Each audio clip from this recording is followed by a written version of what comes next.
Okay, so now we're going to show you how you can join a meeting and also go around the controls and have a look. Um, I'll be on my computer, so I won't be doing the smartphone device thing, but I'll be doing it on the computer.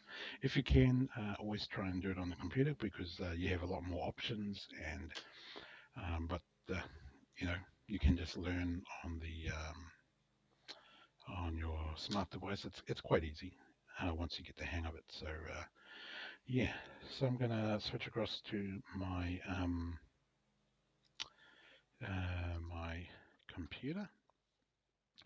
Just gonna show you how you can join a meeting. Now I already have a meeting on one of my devices ready to go, and we're going to join that meeting. So it's quite simple. When you have signed into your program, uh, signed into Zoom, you just click on join. Now, here we go. It's going to ask me for a meeting ID. So every Zoom meeting has its own like meeting ID, and everyone needs to know that ID in order to connect to your Zoom meeting. So just so happens I have the Zoom meeting ID from this other meeting, and I'm going to type it in 506-307-153. So I'm going to connect. Um, Now I'm going to click on join, and interestingly it's asking me for a password, and I don't know what the password is. So I have to go and have a look on my device, which is this.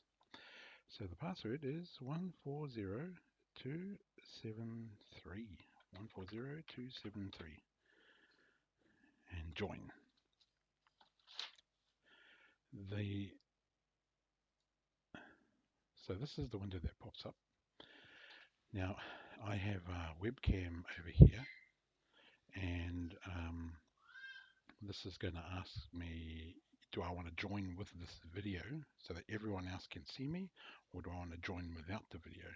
And you can do both, and you can change it while you're in the meeting. You can turn your video on or off.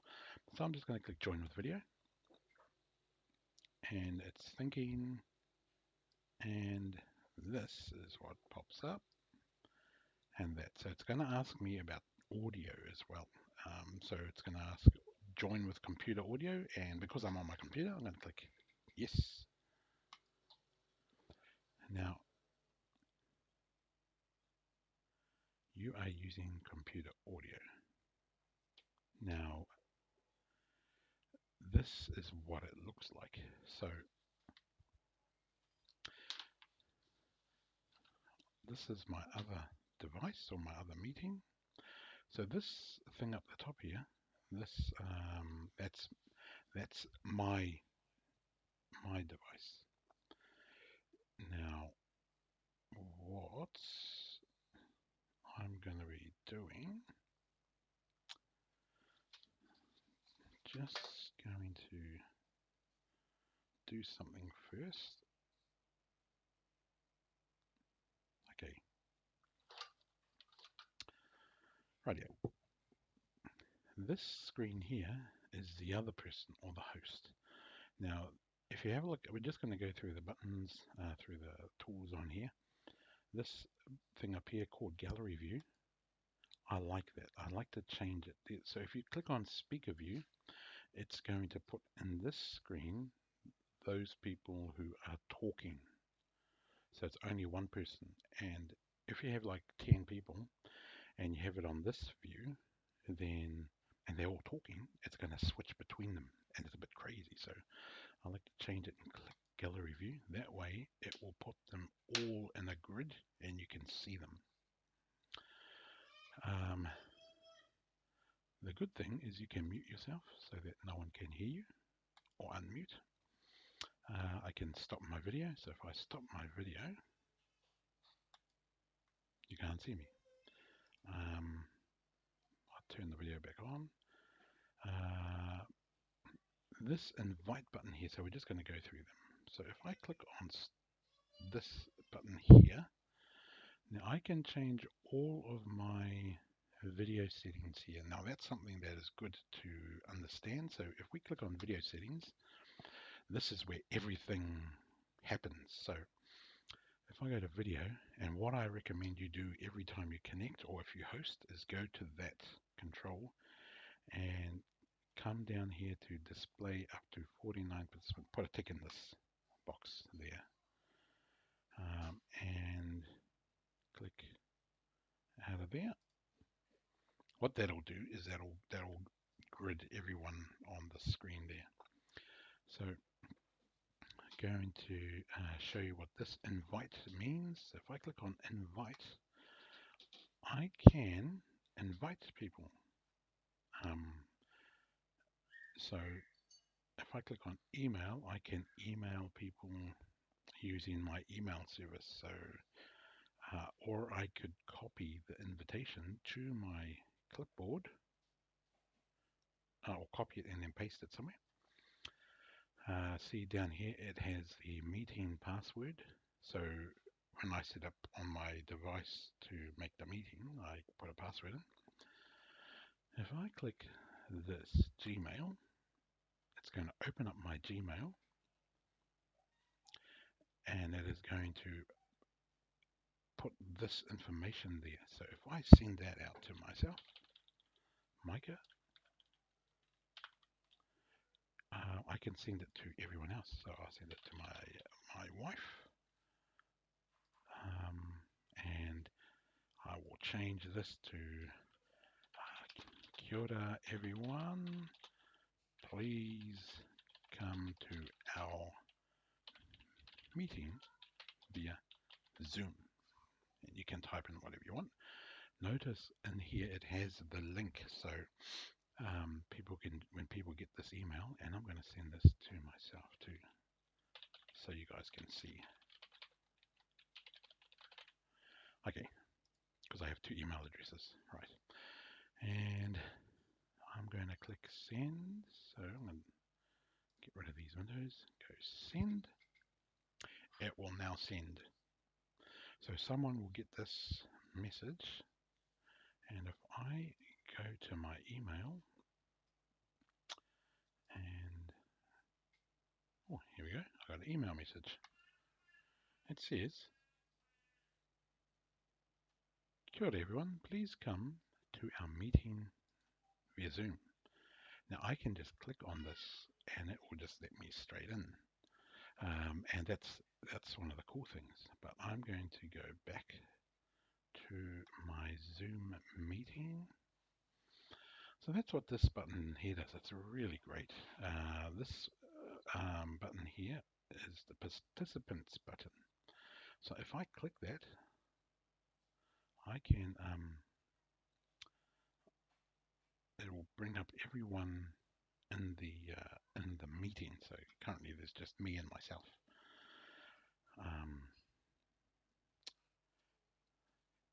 I can mute myself, but notice I can't do anything to the host because they have all the power. So I'm going to exit out of this. I'm going to close. That's what this button here is for. It's nice to have that open all the time so that you can see who is in the meeting. Let's exit. The next one is this chat button. So I can actually type a message. I can either type it to people individually or I can type it to the whole group. So say if,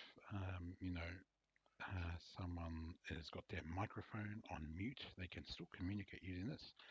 And I will type in hello world, and everyone will see this message pop up on their screen.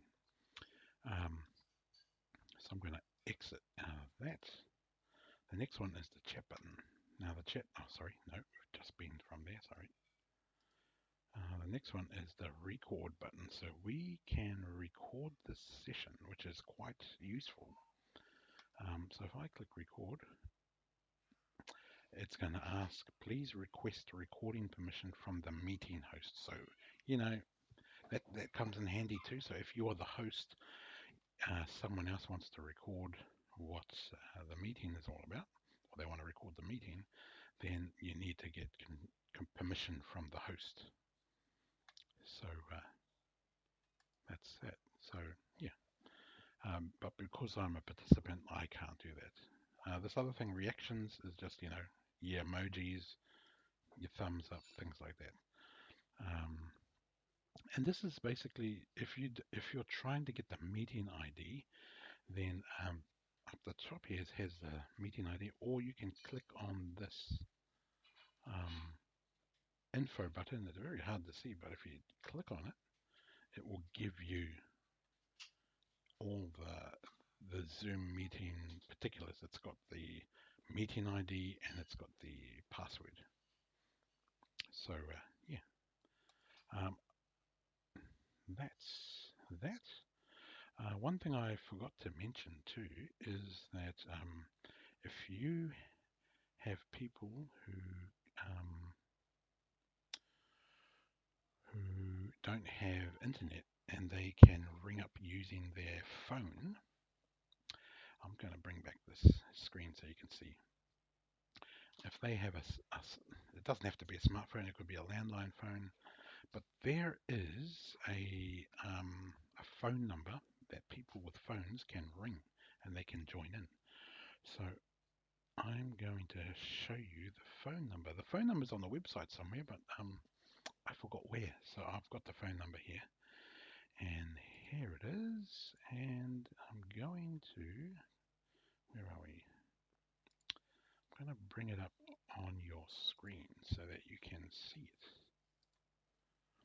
So this number, it's a toll call, and that's the only thing, is that when you have a meeting, people who don't have internet or a smartphone or just have a landline phone or whatever, then this is the number. It's 0988846780. So there's two parts to this. If they ring this number, they must know the meeting ID. So when they get there, they'll be prompted with a robot who will ask them, please enter your meeting ID followed by the hash key.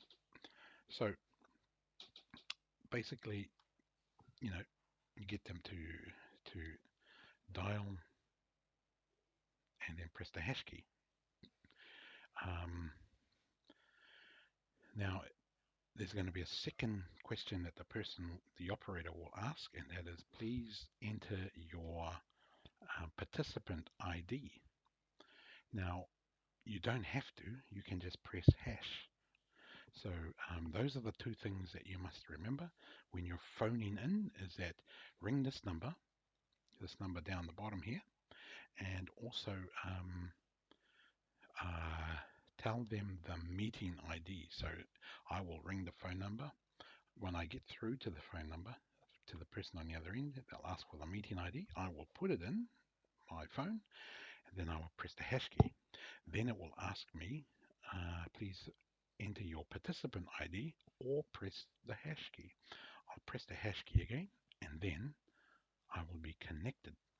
So that's really interesting that we can connect people who don't have that technology, but they have a phone.